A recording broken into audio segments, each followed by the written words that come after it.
கிறிஸ்து இயேசுவில் அன்பிற்கினிய சகோதரர்களே, சகோதரிகளே, இன்றைய நற்செய்தி வாசகத்திலே ஆண்டவர் இயேசு திருத்தூதர்களை அழைக்கின்றார்.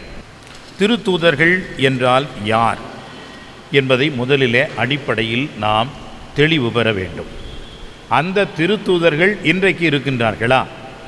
இன்றைக்கு எந்த வகையிலே அவர்களை நாம் பார்க்கின்றோம் என்பதை நாம் முதலிலே அடிப்படையில் புரிந்து கொண்டோம் என்றால் மற்றவைகளையெல்லாம் நாம் புரிந்து கொள்வது எளிதாக இருக்கும். முதலிலே திருத்தூதர்கள், பழைய மொழிபெயர்ப்பிலே அப்போஸ்தலர்கள் என்ற வார்த்தை இருக்கிறது.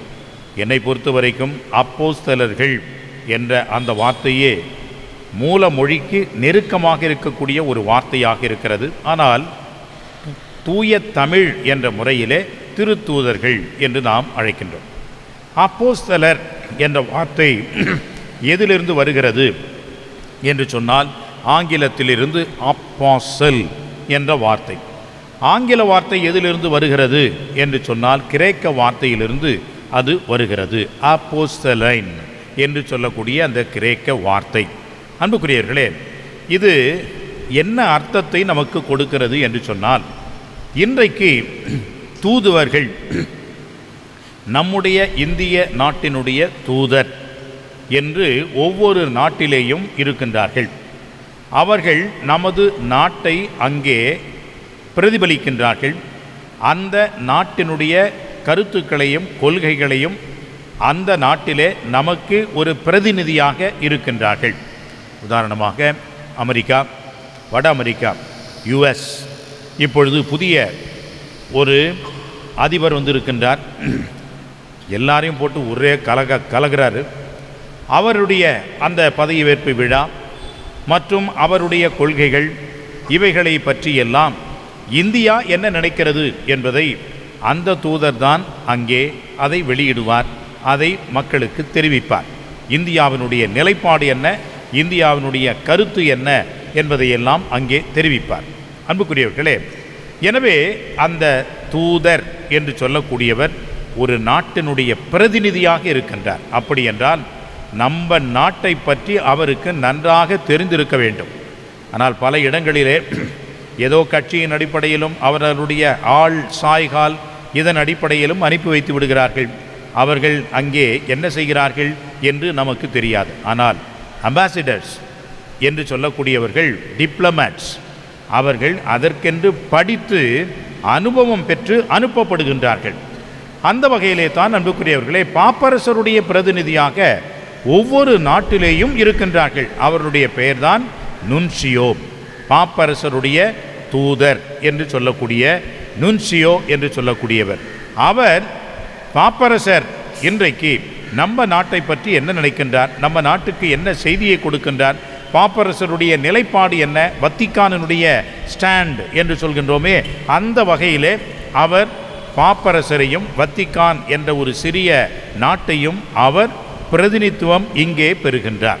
அன்புக்குரியவர்களே, இது எவ்வளவு முக்கியமான ஒரு பணி என்பதை நாம் புரிந்து கொள்ள வேண்டும். காரணம், ஒரு சின்ன மிஸ்டேக் இந்த அம்பாசிடர்ஸ், இந்த தூதர்கள் செய்வார்கள் என்று சொன்னால் அது நாட்டையே பாதிக்கும். அது நாட்டின் மேல் மிகப்பெரிய ஒரு தாக்கத்தை ஏற்படுத்தும். எனவே தான் மிகவும் கவனமாக இந்த தூதர்கள் மற்ற நாடுகளிலே நமது நாட்டை பற்றியும் மற்ற நாட்டினுடைய தூதர்கள் நமது நாட்டிலேயும் இருக்க வேண்டும் என்பது அவசியமாகிறது. அந்த வகையிலே தான் அன்புக்குரியவர்களே, ஆண்டவர் இயேசுவும் திருத்தூதர்களை தேர்ந்தெடுக்கின்றார். தன்னுடைய பதிலாளிகளாக தேர்ந்தெடுக்கிறார். தனக்கு பிறகு பிரதிநிதிகளாக அவர்களை தேர்ந்தெடுக்கின்றார். அவரே தேர்ந்தெடுக்கின்றார். அவர் விரும்பியவர்களை தேர்ந்தெடுக்கின்றார். எனவே அன்புக்குரியவர்களே, அவர் விரும்பியவர்களை அப்படி என்கின்ற பொழுது it's a personal free choice of Jesus. இதில் யாரும் தலையிட முடியாது. ஆனால் எப்படி தேர்ந்தெடுக்கிறார் பாருங்கள் அன்புக்குரியவர்களே. இயேசு மலைமேல் ஏறி, ஏன் அந்த மலைமேல் என்ற வார்த்தையை குறிப்பிடுகின்றார்கள் என்று சொன்னால், மலை என்று சொன்னாலே அது இறைவனுடைய இருப்பிடம், உயர்ந்த ஒரு இடம், தனிமையான இடம், தெய்வீக ஒரு அனுபவம் கொண்ட ஒரு இடம். எனவே தான் ஆண்டவர் இயேசு தனித்து இருந்தார், மலைக்கு சென்றார். அவர் ஜெபத்திலே தந்தையோடு அவர் இரவெல்லாம் கழித்தார் என்றெல்லாம் நாம் படிக்கின்றோம். எனவே மலைமேல் ஏறி என்று சொன்னால் தந்தையின் திருவுளப்படி அவர் இந்த திருத்தூதர்களை அவர் தேர்ந்து கொண்டார். எனவே யாருடைய தகுதியும் அவருக்கு தேவையில்லை. அப்படி பார்த்தால் ஒரு ஆன்மா கூட ஒரு தகுதியும் கிடையாது. எல்லாமே fail, total fail, 100% minus mark தான் வாங்குவாங்க இந்த ஆளுங்கள்லாம். ஏனென்றால் சாதாரணமானவர்கள், மீன் பிடித்து கொண்டிருந்தவர்கள். இயேசுநாதர் மட்டும் என்ன பெரிய கேம்பிரிட்ஜ் பல்கலைக்கழகத்தில் படித்தார்? இல்லை, அவரும் தச்சு தொழில் தான் செய்தார். அவரும் சாதாரண அந்த நாசரேத்தில் தான் அவர் இருந்தார், வளர்ந்தார். எனவே பெரிய படிப்பு என்பது இல்லை. சமூகத்திலே, சமுதாயத்திலே அவர்களுக்கு பெரிய அந்தஸ்து என்பது இல்லை.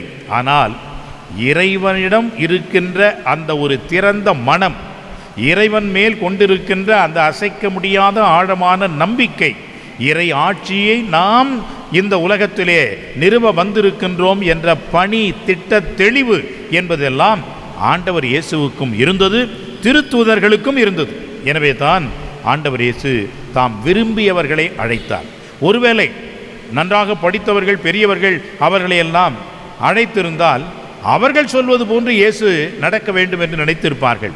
ஆனால் இவர்களெல்லாம் இயேசு சொல்வதை போன்று இவர்கள் கேட்டார்கள், நடந்தார்கள் என்பதுதான் உண்மை. அன்புக்குரியவர்களே, அந்த வகையிலே ஆண்டவர் இயேசு எந்த ஒரு தகுதியும் யாருக்கும் தேவையில்லை, நான் ஒருவரே போதும் என்ற வகையிலே அன்புக்குரியவர்களே அவர்களை எல்லாம் தாம் விரும்பியவர்களை தேர்ந்தெடுத்தார், தம்மிடம் வரவழைத்தார். அவர்களுக்கு அவரே பெயரிடுகின்றார். என்ன பெயரிடுகின்றார்? திருத்தூதர்கள் என்ற பெயரை கொடுக்கின்றார். அப்போஸ்தலர்கள், என்னுடைய பதிலாளிகள், என்னுடைய பிரதிநிதிகள். அவர்கள் என்ன செய்கிறார்களோ அதை நான் செய்ததாக நீங்கள் கொள்ள வேண்டும் என்று அவர்களுக்கு அந்த உயரிய ஒரு உன்னத பொறுப்பான அந்தஸ்தை இந்த சமூகத்திலே கொடுத்து அவர்களுக்கு இந்த அழைப்பை கொடுக்கின்றார். இரண்டாவதாக பாருங்கள், அவர்களும் வந்தார்கள், அந்த திருத்தூதர்களும் வந்தார்கள். ஆண்டவர் இயேசு ஏன் அவர்களை அழைத்தார்? அவர்களுக்கு என்ன பெரிய ஒரு ப்ரொஃபஷனல் நீட்டு தேர்வு எழுதுறதுக்கு ஒரு பெரிய கோர்ஸாக கண்டக்ட் பண்ணார்? ஒன்றும் கிடையாது. ஒரே ஒரு வார்த்தை தான் அங்கே சொல்லப்படுகிறது, தம்மோடு இருக்க. தம்மோடு இருக்க, டு பி வித் ஹிம், அவ்வளோதான், வேற ஒன்றும் கிடையாது. அந்த காலத்து குருகுல கல்வியெல்லாம் பார்த்தோம் என்று சொன்னால் குருவுக்கு சிஷியனாக இருக்க வேண்டும். அந்த குருவிடமிருந்து சிஷியன் தானாக கற்றுக்கொள்ள வேண்டும். அந்த குருவினுடைய அந்த இயல்பு தன்மையை கண்டு பாவிக்க வேண்டும். அந்த குருவுக்கு கீழ்ப்படிதலோடு இருந்து அவைகளை எல்லாம் தன்மயமாக்கி உள் வாங்க வேண்டும். அதுதான் குருகுல கல்வி. அந்த வகையிலே அன்புக்குரியவர்களே, தம்மோடு இருக்கவும், டு பி வித் ஹிம் என்பதுதான் அடிப்படையான ஒன்று. ஆண்டவரோடு இருக்கவும், பிறகு இந்த அனுபவத்தை நற்செய்தியாக பறைசாற்றவும், எல்லோருக்கும் எடுத்துரைக்கவும் அனுப்பப்பட்டார்கள். அது மட்டுமல்ல, பேய்களை ஓட்ட அதிகாரம் கொண்டவர்களாகவும் நோய் நொடிகளை நீக்கவும் அவர்களை அனுப்பி வைத்தார் என்று பார்க்கின்றோம். அன்புக்குரியவர்களே, தம்மோடு இருக்கின்ற அந்த அனுபவம் அதுதான் மிக மிக முக்கியம். அன்புக்குரியவர்களே, இந்த திருத்தூதர்கள் என்று சொல்லக்கூடியவர்கள் யார்? 3 அடிப்படையான தேவைகள் அவர்களுக்கு அவசியம். இந்த 3 இல்லை என்றால் அவர்கள் திருத்தூதர்கள் என்று சொல்ல முடியாது, அவர்களை அழைக்க முடியாது. முதலிலே ஆண்டவர் இயேசுவால் தனிப்பட்ட விதமாக அழைப்பு பெற்றிருக்க வேண்டும். அத்தனை திருத்தூதர்களும் ஆண்டவரால் அழைக்கப்பட்டவர்கள். சீமோன் பேதுரு தொடங்கி எல்லோரும் ஆண்டவரால் தனிப்பட்ட விதத்திலே அழைக்கப்பட்டவர்கள். இரண்டாவது, ஆண்டவர் இயேசுவோடு 3 ஆண்டுகள் முழுமையாக இருந்த அனுபவம் பெற்றவர்கள். மூன்றாவது, உயிர்த்த ஆண்டவரை சந்தித்து அவரால் அனுப்பப்பட்டவர்கள். இந்த 3 முக்கியமான தேவைகளையும் அடிப்படை பண்புகளையும் அவர்கள் நிறைவேற்றினால்தான் உண்மையிலேயே அவர்கள் திருத்தூதர்கள், அப்போஸ்தலர்கள் என்று சொல்ல முடியும். அந்த வகையிலே தான் அன்புக்குரியவர்களே, அனைவரும் ஆண்டவர் இயேசுவால் அழைப்பு பெற்று அவரால் இருக்கின்ற அந்த அனுபவம் பெற்று இந்த உயிர்த்த ஆண்டவரை சந்தித்து நற்செய்தியை பறைசாற்ற அனுப்பப்பட்டவர்கள் தான் திருத்தூதர்கள். அந்த வகையிலே தான் அவர்கள் அனுப்பப்பட்டார்கள். யார் பேரால் அனுப்பப்பட்டார்கள் ஆண்டவர் இயேசு உயிர்த்த கிறிஸ்து அவருடைய பெயரால் அனுப்பப்பட்டார்கள். எதற்காக? தீமையை ஓட்ட, பேய்களை ஓட்ட, நோய் நொடிகளை நீக்க அவர்களுக்கு அதிகாரம் கொடுத்து அவர்களை நியமித்தார், அவர்களை அனுப்பி வைத்தார் என்று சொல்லப்படுகிறது. எனவே அன்புக்குரியவர்களே, இந்த வகையிலே தான் திருத்தூதர்கள் என்ற வரிசையிலே இன்றைக்கும் திருச்சபையிலே யார் இருப்பது என்று சொன்னால் ஆயர்கள். ஒரு காலகட்டத்திலே திருத்தூதர்களுக்கு அடுத்தபடியாக இயேசுவின் காலகட்டம் திருத்தூதர்கள். அதற்கு அடுத்த ஒரு நூற்றாண்டு என்ற வகையிலே வைத்து கொண்டாலும் 2ஆம் நூற்றாண்டிலே இருந்தவர்கள் எல்லாம் திருத்தூதர்கள் அல்ல. எல்லோரும் இறந்து போய்விட்டார்கள், மறைந்து விட்டார்கள். ஆனால் அவர்களுடைய நிலையிலே மூப்பர்கள் என்ற ஒரு நிலை இருந்தது. மூப்பர்கள், எல்டர்ஸ் என்று சொன்னார்கள். இந்த மூப்பர்கள் யாரை நியமித்தார்கள் என்று சொன்னால் எபிஸ்கோபோய் என்று சொல்லக்கூடிய மேற்பார்வையாளர்கள். அந்த மேற்பார்வையாளர்கள் எபிஸ்கோபோய் என்று சொல்கின்ற அவர்கள்தான் இன்றைக்கு இருக்கக்கூடிய ஆயர்கள் என்ற அந்த நிலையில் பணி செய்கின்றவர்கள், திருச்சபையில் இருக்கின்றவர்கள். நம்முடைய பாப்பரசரும் ஒரு ஆயர்தான். ரோம் மறை மாவட்டத்தினுடைய ஆயர் பாப்பரசர். எனவே அவர் பாப்பரசர் என்பது முக்கியமல்ல. ரோம் அந்த நகரத்தினுடைய, அந்த மறை மாவட்டத்தினுடைய ஆயர் யாரோ அவர்தான் பாப்பரசர். அந்த வகையிலே ஒவ்வொரு மறை மாவட்டத்திலும் இந்த திருத்தூதர்களின் வரிசையிலே தோன்றல்களாக வருகின்றவர்கள் தான் எபிஸ்கோபோய் என்று சொல்லக்கூடிய பிஷப்ஸ், ஆயர்கள். இந்த ஆயர்கள் தான் இந்த மறை பணியை நிர்வகிக்கின்றார்கள், தொடர்ந்து இதை நிறைவேற்றுகின்றார்கள். அன்புக்குரியவர்களே, குருக்கள் அவர்களுக்கு உதவியாக இருக்கின்றார்கள். மக்கள் இந்த பணி நிலையிலே இருந்து பொறுப்பாக வாழ்கின்றார்கள். இதுதான் திருச்சபை. எனவே அன்புக்குரியவர்களே, நாம் எல்லோரும் அழைக்கப்பட்டவர்கள், இதில் எந்த மாற்றமும் இல்லை. ஞானஸ்நானம், திருமுழுக்கு என்னும் அருட்சாதனத்திலே நமக்கு ஒரு பெயர் கொடுக்கப்பட்டதே. அந்த பெயர் இறைவனுடைய திருவுளத்தினால் நமக்கு கொடுக்கப்பட்ட பெயர். அந்த பெயர் நம்முடைய அழைப்பை குறிக்கிறது. இரண்டாவதாக, நாம் இறைவனோடு இருக்கின்ற இறை அனுபவம் பெறுகின்றவர்களாக அன்றாடம் திருப்பலி, இறைவார்த்தை வாசிப்பு என்பதெல்லாம் இந்த அனுபவத்தை நமக்கு கொடுப்பதாக இருக்கிறது. இதை நாம் மட்டுமல்ல, எல்லோரும் பெற்றுக்கொள்ள வேண்டும் என்பதற்காகத்தான் இந்த நற்செய்தி அறிவிப்பை பிறருக்கு நாம் செய்கின்றோம்.